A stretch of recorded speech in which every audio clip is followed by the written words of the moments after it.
जय श्री कृष्णा। सुखिया अमावस्या की कहानी, कथा व उसकी विधि। कहानी में गेहूं व पानी का लोटा व ब्लाउज फीस रुपये, चूड़ा व सुहाग सामग्री पट्टे पर रखें और कहानी सुनकर ब्लाउज फीस व सुहाग सामग्री को कल्पे व ढोक लगाकर पानी के लोटे से सूरज भगवान को अर्घ लगाएं। एक समय भोजन करें और गेहूं कबूतरों को डाल दें। इस विधि से पूजन करके और फिर कहानी सुननी चाहिए। दो दौरानी जिठानी थी। दौरानी तो बहुत सुखी थी और जिठानी बहुत दुखी थी और बहुत गरीब थी। उसके हमेशा हर प्रकार से परेशानियां लगी रहती थी।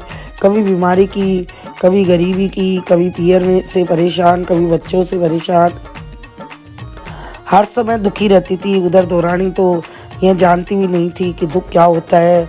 जिठानी ने दौरानी को दुख देने के लिए कई उपाय किए। एक बार पत्नी के कहने से अपने भाई को डूंगर पर से ले गया और ऊपर से धक्का दे दिया।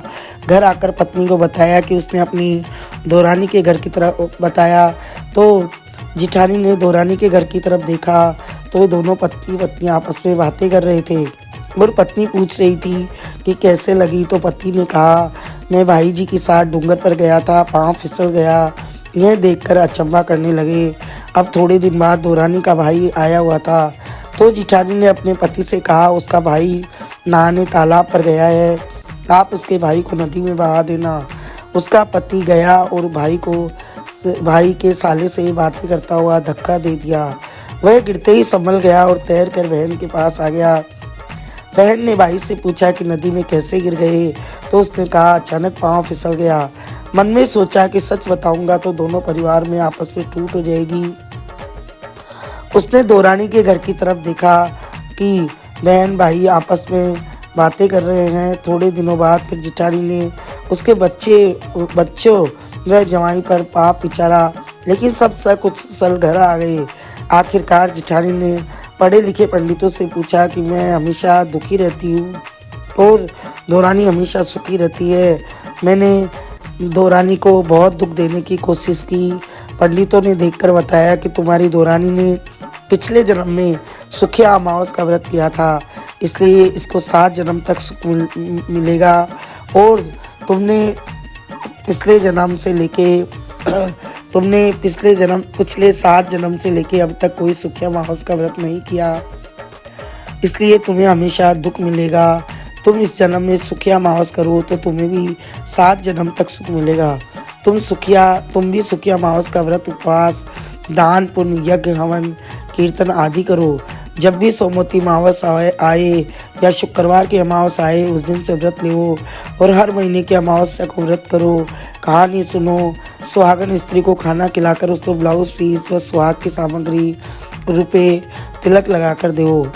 ऐसे 13 महीने तक करो व आखिर में अमावस्या को जोड़ी को बुलाकर खाना खिलाकर 5 वस्त्र आदमी के व औरत की साड़ी, ब्लाउज, पेटीकोट, चूड़ा, लौंग, बिछिया, सुहाग, पिटारी व रुपये रखकर कल्पे व कड़प कर जोड़ी को खाना खिलाकर तिलक लगाकर देवे। ऐसे 14 अमावस्या तक व्रत करे। वह कहानी सुनी। एक साथ 14 औरतों को बुलाकर भी एक साथ जिमा सकते हैं हो। इसे अमावस्या का उद्यापन भी कहते हैं।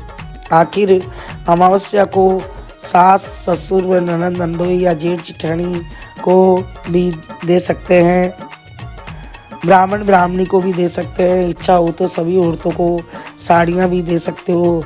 जिठानी ने भी हर महीने अमावस्या का व्रत किया। हर महीने एक सुहागन स्त्री को जिमाया और दक्षिणा भेंट दी।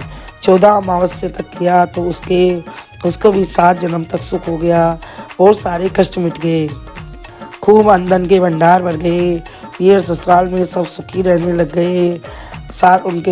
उसके सारे दुखों का नाश हो गया। हे सुखिया, सब सुखी हो गए। सुखिया अमावस जैसे दौरानी को सुख दिया वैसे सबको देना। कहता न सुनता न, ओंकारो बरता न, अपने पूरे परिवार की रक्षा करना। बोलिए सुखिया अमावस्या की जय।